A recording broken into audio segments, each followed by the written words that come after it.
Hi everybody, I hope this video finds you well and you and your family are healthy amid this crisis. Since we're working on our poster and it needs type, I thought I'd show you a little bit about using type. Although there are links in the assignment description that tell you all about using type, and I totally encourage you to look at those. But we'll click on the type tool here, and it gives us some options in the options bar, such as fonts, which font we want. I have it set on sans serif fonts because I do want a sans serif font. But if you want to see all of your fonts, there's this little filter menu here. If you want to see just your serif fonts, or maybe you want script, maybe your movie is something fancy and needs script. But anyway, I am just going for sans serif because it's a no-nonsense variety of font without any kind of curly cues or end caps or fanciness to the letters. And Arial Black I'm going to use. I'm sorry, I'm not a font guy. This is completely unimaginative for a font. We don't know what font size to choose. Let's try 36. I actually think it's not going to be big enough, but that'll give us a chance to see how to change that. And if wherever I click, it's going to be justified to the left around that spot, or at that spot, or to centered around that spot, or justified to the right at that spot. I'm just going to start with my title over here. It's going to give us the lorem ipsum filler text, which I'll replace with some all caps. I'll call it Starfire. When I'm done with this, when I'm done typing that, I can either press enter, the enter key near the number pads, or this check mark. If I press the other enter key or return on a Mac, which is near the letters, then it gives me a new line and I can type some more letters. I don't want that. So I'm going to either press the enter key by the number pads or click on the check mark. If I grab the move tool, I can move it toward the center. And automatically guides come up to try to guide me to a center point. So it's too small, isn't it? I'm going to go back to my type tool. And another important window to have out right now is the character panel. So I just went up to window and chose character for that. It gives you additional options. It gives you some of the same options, but more too. And I'm just going to choose 72, see how large that is for font size. Now, you know what? Let's go even bigger. There are a couple of ways we can do it. We can either type it in or click on the T here, and you can see the little cursor becomes, gives me a couple of arrows, and if I drag it to the right, it gets larger. If I drag it to the other way, it gets smaller. And now if I hold Command or Control on Windows down, I can access the Move tool and move this back to a centered position here. I'm going to go with that for now. Actually, let's lower it a little bit, because what if we want to give it a little bend, a curve? We can come up here and click on this little create warped text icon, and we can choose a number of different kinds of warpednesses to it. Let's check out the difference between arch and arc.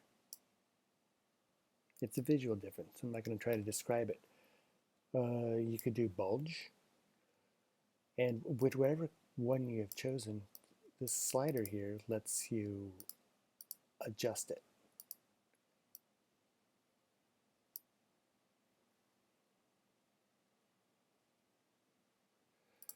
But I want to go to arc, and I don't want any horizontal distortion, so I'm going to enter 0 in there. Click OK, press Command or Control for my Move tool, and I'll put it right there. Now there are some more things that we can do with this. We could right now change its color from either the character panel or up here in the options bar. Click that. Maybe we wanted a red. Let's just go totally red. To be honest, it doesn't matter what color I choose, because what I want to do now is bring up the styles.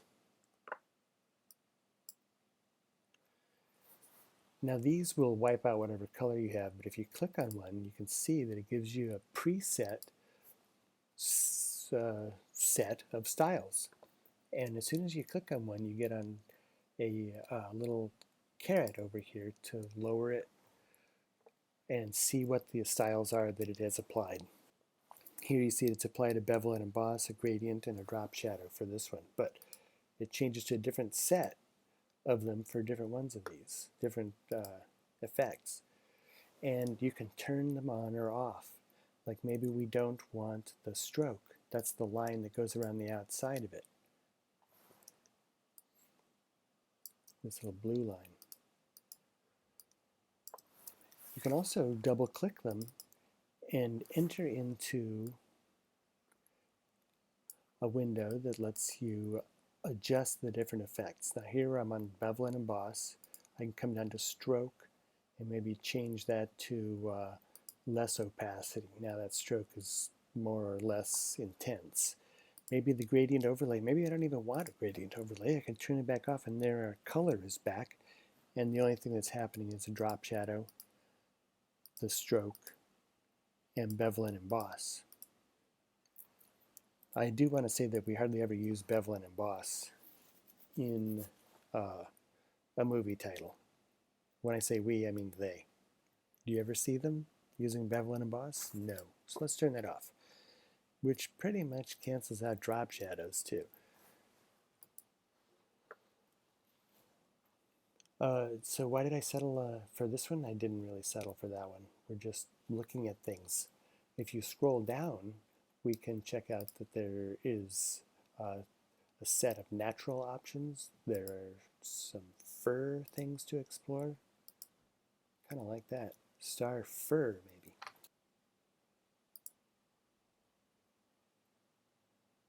Anyway, under the layer, you can see all of the effects that went into that style. Yeah, scrolling back up, there is this, maybe without the bevel, maybe without the drop shadow, the stroke. But hey, that's an interesting overlay. So I can either leave these on there or I can delete them. Now what else can I do with this? I've got an idea. Well, maybe I can give it that kind of a glow that I did when using a paint layer in color dodge mode, like I did when I turned on the lights in Old Town. So put this layer in, where is this? Color dodge. This is going to be a paint layer. It is a paint layer. I'm going to paint on it. And inside the layer styles box, we just want to turn off transparency shapes layer. It lets it do that extra special glow look. And I'll grab a warm color. Well, that's sort of a good color right there, isn't it? I'll just leave that warm yellowy color. Now if I paint here, what's going to happen? It's going to get on everything, isn't it? That is the stars and the letters, which I don't want. So I'm going to hold down Command or Control on Windows and click on the text here to give me the selection of the text, and then I'll make a mask for my paint layer. There. And there's my mask. And now this paint is only affecting where it's white on the mask. And this is sort of giving it a nice fiery look, isn't it? That's the beauty of color dodge mode on a paint layer when you double click on this and turn off transparency shapes layer. There are plenty of other things you can do. Feel free to experiment with all of these, any of these, or simply double click on this yourself and choose any of these effects. Inner glows, satin, stroke. Stroke makes a line around it. And then when you add one, let's add, what do they already have, outer glow? Oh, there it is, outer glow. There. So I'm adding an outer glow. And if you click on the word outer glow, it lets you adjust the parameters of it. let's give it that orangey kind of a glow too. And why don't we see much of it? Well, there, we have to adjust things. So now there's this glow. Here's what spread does. It sort of brings the center out until the center is at the edge. I sort of want this softer look here myself, and you can choose different color or different blend modes for the glow itself. Now, if we have it in full opacity, we'll see that normal will hide the stars back there, but something like overlay or soft light doesn't do too much, but it's a different effect. Sorry, that was a little bit off the screen there. I didn't realize that.